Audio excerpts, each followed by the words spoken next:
Sultan Alparslan muhteşem zaferiyle sadece Anadolu'nun kapılarını milletimize açmadı.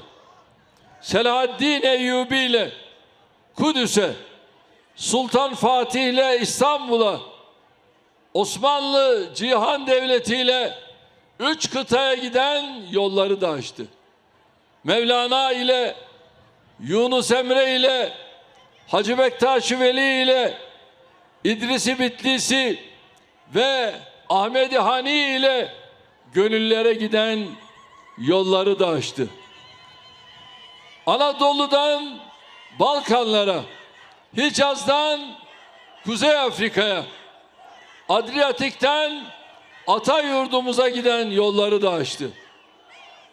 Kilit diyoruz ya, işte o kilidi Sultan Alparslan ve ordusu açtı.